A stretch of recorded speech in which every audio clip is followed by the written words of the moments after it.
देखिए बच्चों, पिछले क्लास में हम लोगों ने एलसी ऑसिलेशन के कॉन्सेप्ट को बताया था कि अगर कोई कैपेसिटर को हम चार्ज कर देते हैं और इस कैपेसिटर को चार्ज करने के बाद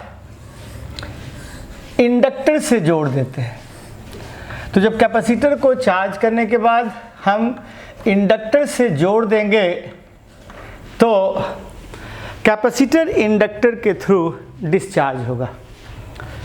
इसमें कोई रेजिस्टर नहीं है, इसलिए ये जो मैग्नेटिक एनर्जी है half Li square and electrostatic energy है half Q square by C, that is a constant.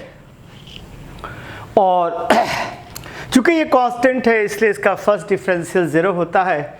और मैंने अपने पिछले लेक्चर में इसको डिफरेंशिएट करने के बाद आपको बताया था कि आपका इक्वेशन आएगा L d2q by dt square plus Q square by C is equal to 0। और मैंने बताया था d2q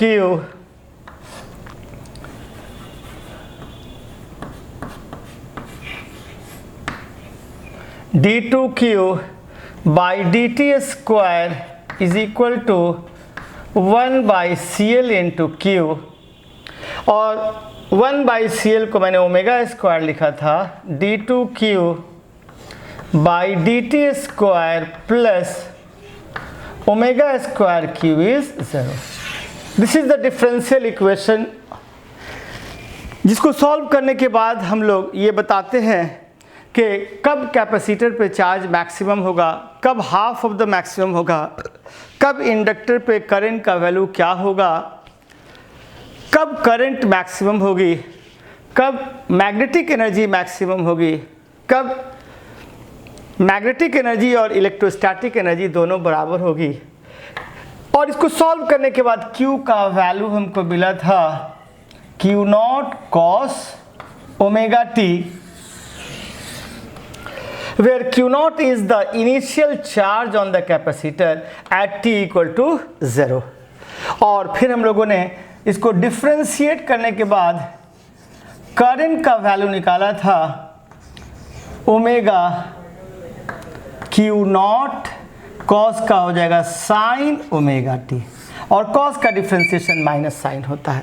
तो ये आपके करंट का वैल्यू था और ये चार्ज का वैल्यू था। ये ऑलरेडी हम लोग पिछले लेक्चर में कर चुके हैं। जस्ट मैंने इंट्रोडक्शन में ये बात आपको कह दी थी कि जब इस एलसी ऑसिलेशन को हम सॉल्व करेंगे तो Q का वैल्यू आ जाएगा Q0 cos omega t and I का वैल्यू आ जाएगा minus omega Q0 sine omega t। This is the of course charge and current. अब इस पे मैं एक दो प्रॉब्लम की मदद से आपको ये बताने की कोशिश करूंगा कि एलसी ऑसिलेशन का प्रॉब्लम कहीं भी आ जाए, whether it is NET or it is IIT, JEE mains etcetera, आप इसको बहुत आसानी से इस कॉन्सेप्ट से सॉल्व कर सकते हैं।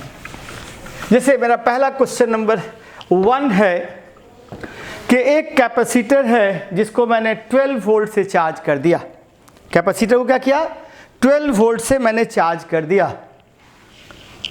2 माइक्रोफैराड का कैपेसिटर है, has been charge to 12 volt, then connected to 0.6 milli henry inductor. Inductor is 0.6 millihenry, capacitor is 2 microfarad. Initially it has been charged to 12 volt. पूछा गया है when the potential difference across the capacitor is 6 volt, what is the value of current in the inductor? Question क्या है? What is the I current when V is equal to 6 volt? Initially it has been charged by, initial voltage is 12 volt, यानी 12 volt से इसको charge किया गया था initially. 2 microfarad है और इंडक्टर का है 0.6 मिली हेनरी। आपको मैंने बताया कि चार्ज का वैल्यू हम लोग लिखेंगे Q not cos omega T, current का वैल्यू लिखेंगे omega Q nought sine omega T. Very simple. हम लोग Q को लिख सकते हैं Q not cos omega T, जैसा कि आपने अभी देखा। What is Q? Q को जानते हैं CV and this is CV not and this is cos omega T. C से C कैंसिल हो गया, सो V is V not cos omega T. अब आप देखेंगे कि जब V 6 होगा, इनिशियल आपका 12 था, तो cos ओमेगा टी का value 6/12, that is omega t is 60 degree, that is π/3। तो उस वक्त आपसे करंट का वैल्यू पूछा जा रहा। Now what is the value of current? जब आपके चार्ज का वैल्यू यानी वोल्टेज का वैल्यू 6 हो जाए, तो करंट का वैल्यू मैंने देखा आपको -omega Q nought sine omega t. देखिए, this is omega and Q nought का वैल्यू होता है, आप यहां से देख सकते हैं, Q नॉट एंड ये साइन 30 का वैल्यू हो जाएगा √3/2।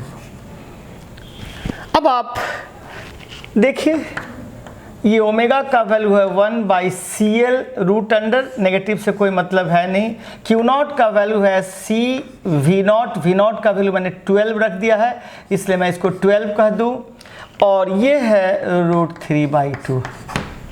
अब आप एक काम कर सकते हैं, C को अंदर लाइए तो आपके वैल्यू हो जाएगा C/L, C² होगा और अंदर कट जाएगा, C/L हो जाएगा, and this is 12 and this is √3/2।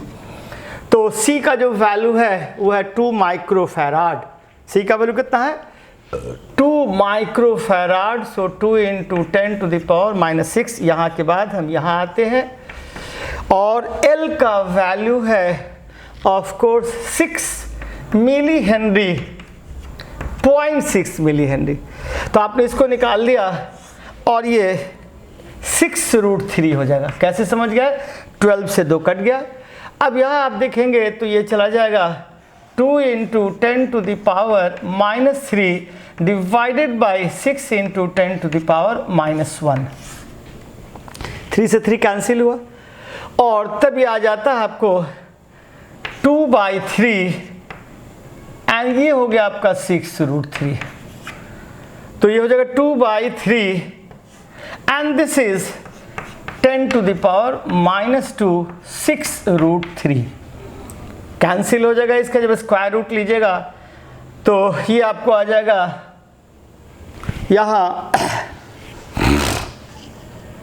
2, this is √3 and this is 10⁻⁻1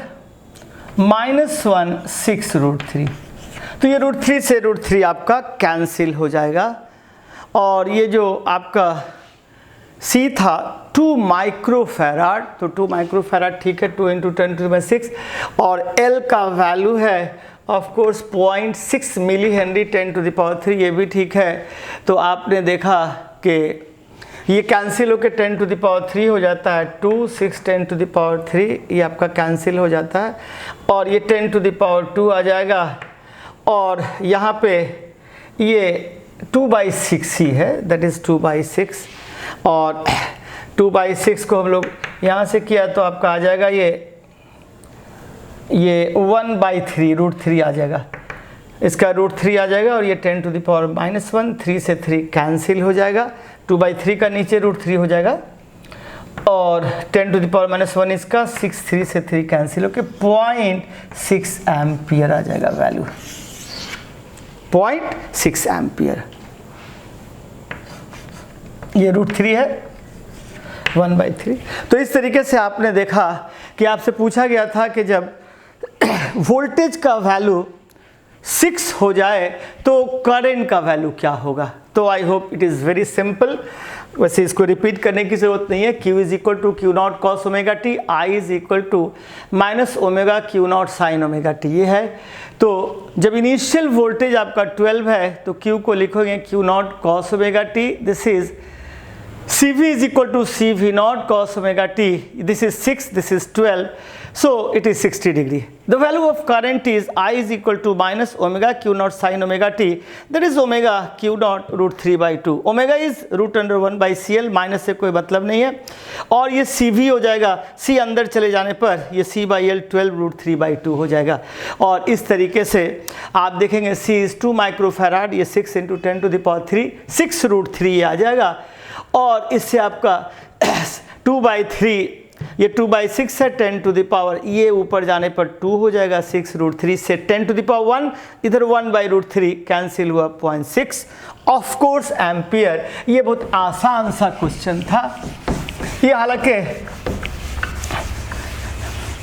simple question है लेकिन कभी पूछा गया था IIT में, so that is a very simple problem. इस तरीके से हम लोग इसको सॉल्व कर सकते हैं। दूसरा क्वेश्चन मैंने ऐसा दिया है जिसमें इंडक्टर के ऑलमोस्ट सारे प्रॉब्लम पूछ दिए गए हैं। पूछा यह गया है कि इनिशियली इंडक्टर पे आपके चार्ज का वैल्यू 200 माइक्रोकूलम है, 200 माइक्रोकूलम है एक कैपेसिटर पर, और इस कैपेसिटर का वैल्यू है 5 माइक्रोफैराड और 2 मिली हेनरी के ऑफ कोर्स इंडक्टर से मैंने इसको जोड़ दिया है। और पूछा गया है कि ओमेगा क्या है और डिफरेंट जो पैरामीटर्स पूछे जा सकते थे वो आप इसको बना लेंगे। तो पहला जो आपके क्वेश्चन है ये देखिए, ये कैपेसिटर है 5 माइक्रोफैराड,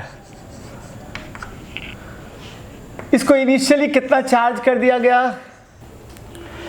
देखिए बच्चों, पिछले क्लास में हम लोगों ने LC ऑसिलेशन के कॉन्सेप्ट को बताया था कि अगर कोई कैपेसिटर को हम चार्ज कर देते हैं और इस कैपेसिटर को चार्ज करने के बाद इंडक्टर से जोड़ देते हैं, तो जब कैपेसिटर को चार्ज करने के बाद हम इंडक्टर से जोड़ देंगे तो कैपेसिटर इंडक्टर के थ्रू डिस्चार्ज होगा। इसमें कोई रेजिस्टर नहीं है, इसलिए ये जो मैग्नेटिक एनर्जी है half Li² and electrostatic energy है half Q²/C, that is a constant. और चूंकि ये कांस्टेंट है इसलिए इसका फर्स्ट डिफरेंशियल 0 होता है। और मैंने अपने पिछले लेक्चर में इसको डिफरेंशिएट करने के बाद आपको बताया था कि आपका इक्वेशन आएगा L d2q by dt² plus Q²/C is equal to 0। और मैंने बताया था d2q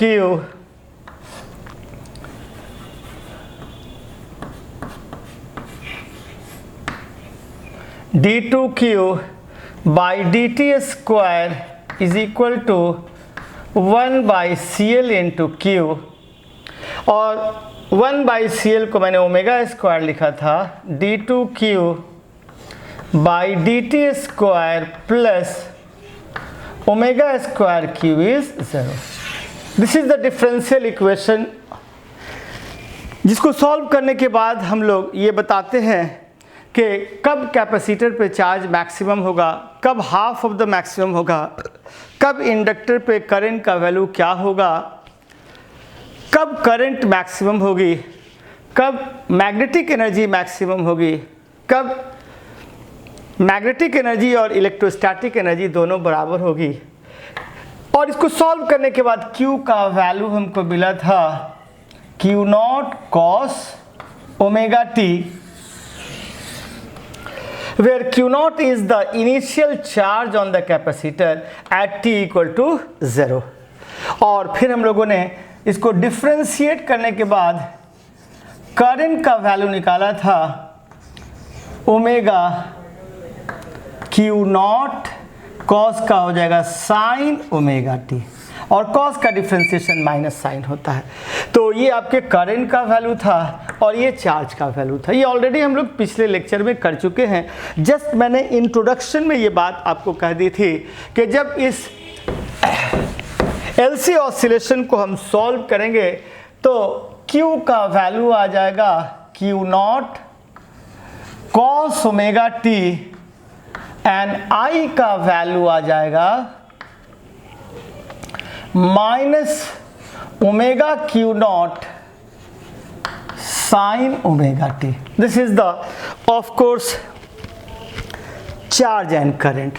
अब इसमें मैं एक दो प्रॉब्लम की मदद से आपको ये बताने की कोशिश करूंगा कि एलसी ऑसिलेशन का प्रॉब्लम कहीं भी आ जाए, whether it is NET or it is IIT, JEE Mains etc., आप इसको बहुत आसानी से इस कॉन्सेप्ट से सॉल्व कर सकते हैं।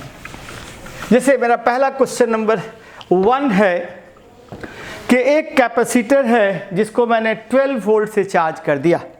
कैपेसिटर को क्या किया? 12 वोल्ट से मैंने चार्ज कर दिया।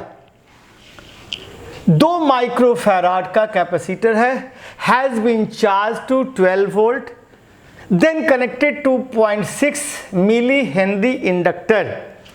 Inductor is 0.6 millihenry, capacitor is 2 microfarad. Initially it has been charged to 12 volt. पूछा गया है when the potential difference across the capacitor is 6 volt, what is the value of current in the inductor? Question क्या है? What is the I current when V is equal to 6 volt?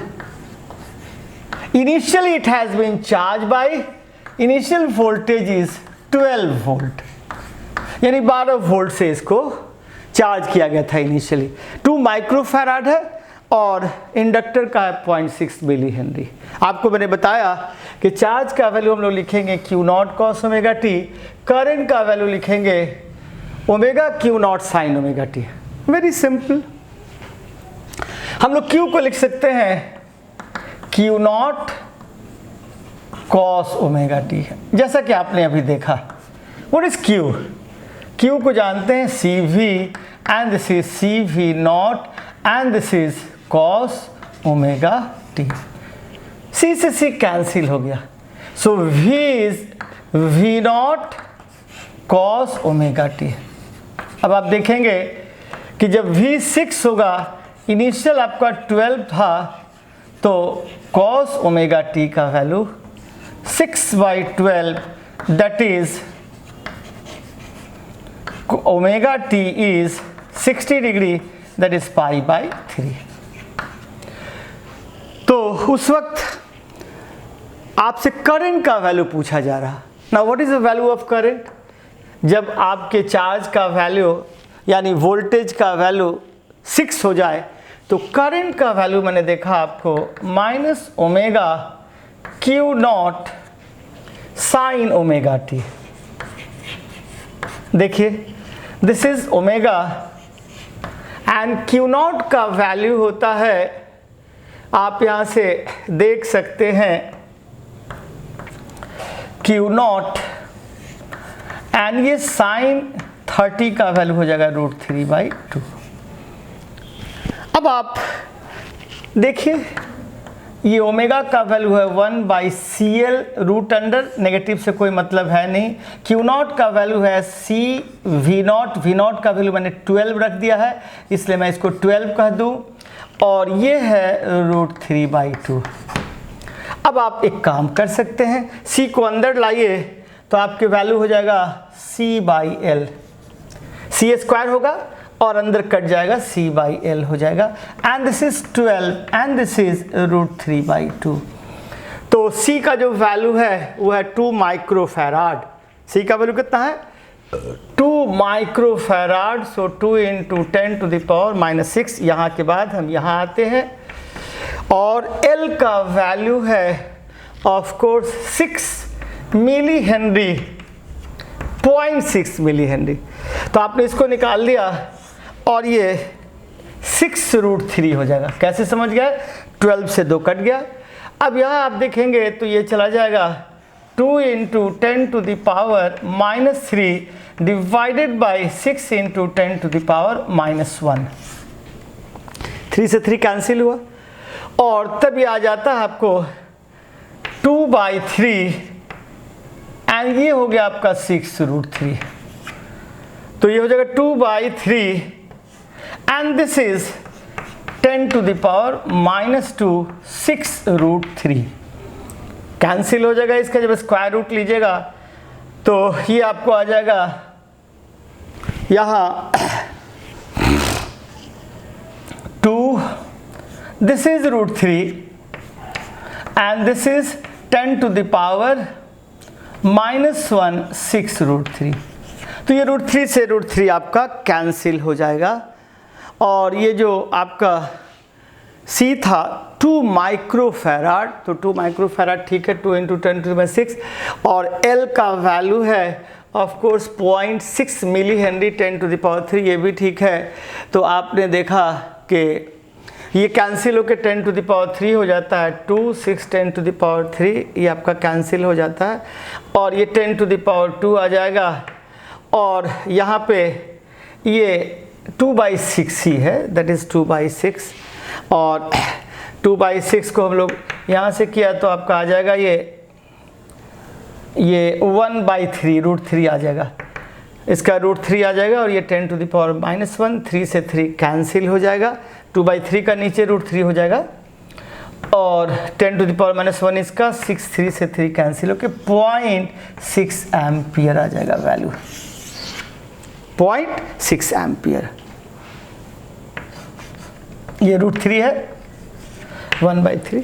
तो इस तरीके से आपने देखा कि आपसे पूछा गया था कि जब वोल्टेज का वैल्यू 6 हो जाए तो करंट का वैल्यू क्या होगा। तो I hope it is very simple, वैसे इसको रिपीट करने की ज़रूरत नहीं है। Q = Q0 cos ωt, I = -ω sin ωt ये है। तो जब इनिशियल वोल्टेज आपका 12 है तो Q को लिखोगे Q0 cos ωt, this is CV = CV0 cos ωt, this is 6, this is 12, so it is 60 degree. The value of current is I = -ω sin ωt, that is ω Q0 √3/2, omega is √1/CL, minus से कोई मतलब नहीं है और ये CV हो जाएगा, C अंदर चले जाने पर ये C/L 12 √3/2 हो जाएगा। और इस तरीके से आप देखेंगे C is 2 माइक्रोफैराड, ये 6 × 10⁻3 6√3 आ जाएगा और इससे आपका 2/3 ये 2/6 है, 10⁻, ये ऊपर जाने पर 2 हो जाएगा, 6√3 से 10⁻1 इधर 1/√3 कैंसिल हुआ 0.6 ऑफ कोर्स एम्पियर। ये बहुत आसान सा क्वेश्चन था, ये हालांकि सिंपल क्वेश्चन है लेकिन कभी पूछा गया था IIT में, so that is a very simple problem. इस तरीके से हम लोग इसको सॉल्व कर सकते हैं। दूसरा क्वेश्चन मैंने ऐसा दिया है जिसमें इंडक्टर के ऑलमोस्ट सारे प्रॉब्लम पूछ दिए गए हैं। पूछा यह गया है कि इनिशियली इंडक्टर पे आपके चार्ज का वैल्यू 200 माइक्रोकूलम है, 200 माइक्रोकूलम है एक कैपेसिटर पर और इस कैपेसिटर का वैल्यू है 5 माइक्रोफैराड और 2 मिली हेनरी के ऑफ कोर्स इंडक्टर से मैंने इसको जोड़ दिया है और पूछा गया है कि ओमेगा क्या है और डिफरेंट जो पैरामीटर्स पूछे जा सकते थे वो आप इसको बना लेंगे। तो पहला जो आपके क्वेश्चन है ये देखिए, ये कैपेसिटर है 5 माइक्रोफैराड, इसको इनिशियली कितना चार्ज कर दिया गया, value I is omega q naught and this is sin omega t. आप इसको डिफ्रेंशिएट कीजिए तो di बाई डी टी का वैल्यू हो जाएगा minus omega square q naught cos omega T. आपको बताना नहीं होगा कि साइन का इंटीग्रेशन कॉस होगा एंड ये ओमेगा बाहर आ जाएगा. So it is of course omega square q naught cos omega t. ये आपके D i by d t का वैल्यू हो गया. फिर आपसे पूछा है कि q का वैल्यू जब q naught cos omega t ये आपका 100 हो जाए तो this is your 100 and this is your 200 cos omega t. तो यहां से आप देखेंगे half is equal to cos omega t. Half is equal to cos omega t. Hence ये आपके ओमेगा टी का वैल्यू हो जाएगा 60 degree that is of course pi by 3. अब आपसे पूछा जाएगा कि D i by d t का वैल्यू क्या है. तो यहाँ पे आप ओमेगा का वैल्यू पुट कर सकते हैं, क्यू नॉट का वैल्यू पुट कर सकते हैं एंड कॉस ओमेगा टी का वैल्यू पुट कर सकते हैं.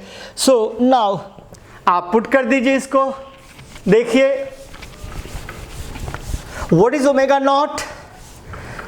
तो यहां से देखिएगा आप आपके D i by d t का वैल्यू हो जाता है omega square q not and cos omega t. तो ओमेगा स्क्वायर का वैल्यू क्या हो जाता है बोलिए 10 टू द पावर 4 का whole square. Q naught is of course 200 microcoulomb और ओमेगा 60 डिग्री है. कॉस 60 का वैल्यू हाफ हो जाएगा. तो this is 10 to the power 4 that is 200 into 10 to the power minus 6 and that is half. ये 8 होगा. 8 और 2 10 तो 2 से 2 कैंसिल होगा. 10 to the power 10 minus 6 that is 10 to the power 4. तो आपने निकाल लिया d i by d t का value 10 to the power 4 when q is equal to q nought by 2. तो इस तरीके से हम लोगों ने देखा कि एलसी ऑसिलेशन में चार्ज का वैल्यू दिया रहेगा, करंट निकाल लीजिएगा, करंट का वैल्यू दिया रहेगा, चार्ज निकाल लीजिएगा, चार्ज का वैल्यू दिया रहेगा, rate of change of current निकाल सकते हैं, कब इलेक्ट्रिकल और मैग्नेटिक एनर्जी बराबर होंगे, कब मैग्नेटिक एनर्जी इलेक्ट्रिकल का हाफ हो जाएगा, कब मैग्नेटिक एनर्जी इलेक्ट्रिकल का 1/3 हो जाएगा. So now you can solve any problem of LC oscillation. Thank you.